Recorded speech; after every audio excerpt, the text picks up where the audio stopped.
His life is in conformity to what he believes and trusts in. But he's kind and loving, and in so doing, wise. But then things get really interesting. Joseph has a dream. The angel comes to Joseph, and we find that Joseph is given good news, great news, amazing news. Often God spoke to his men and women through dreams, and the scriptures are full of them. Sometimes we take it for granted that those who had a dream in which God spoke, God appeared, were overwhelmed. What else could they do?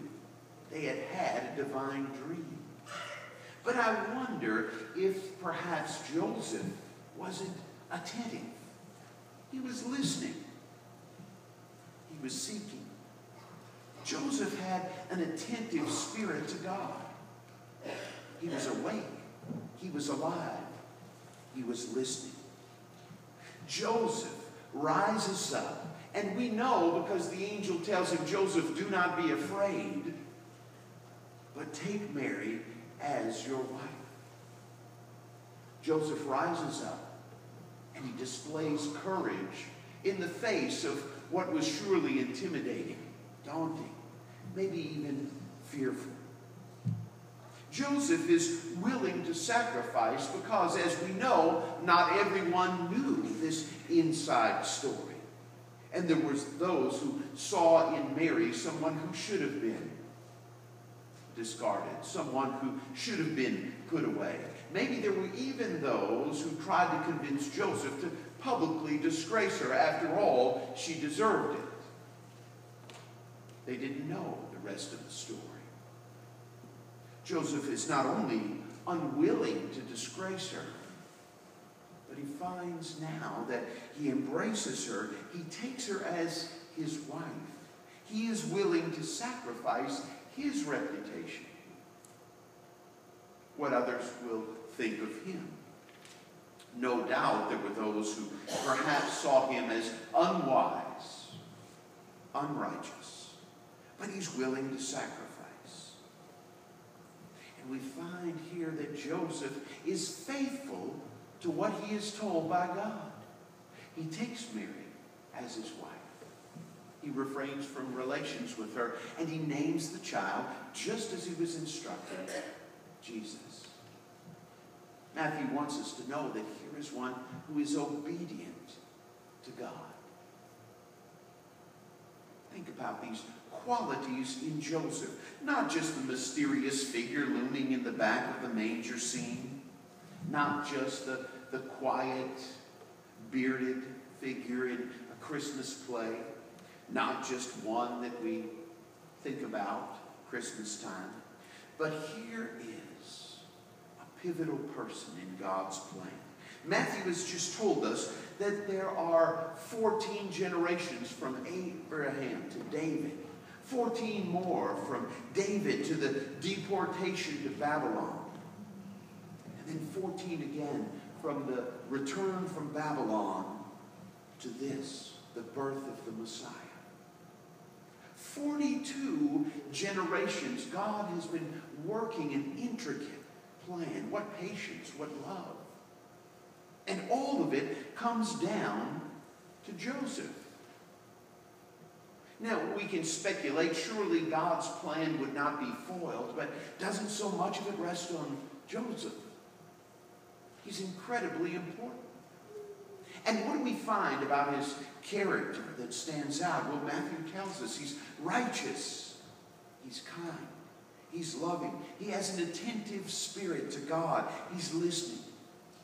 And when he hears God, he is courageous. He's willing to sacrifice all. He's faithful to do what God has asked him to do. He is obedient. And so Joseph, in a way, is a figure in the scriptures that beckons to us and says, come, follow God with me. What does it mean to follow God like Joseph? Well, we might ask ourselves a few questions. Are we prepared? Think about it. Are we prepared? We forget that Joseph had been prepared because he was a righteous and kind and attentive man to do what God called on him to do.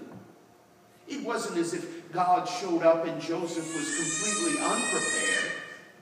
God had prepared him. And that's a question that comes to you and I. Are we prepared? Joseph didn't know what he was prepared for.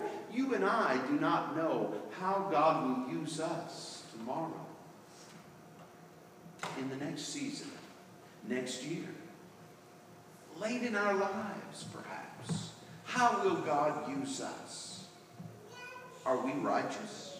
Are we kind? Are we loving? Are we attentive and listening to God, that when that time comes, we too might be ready as was Joseph?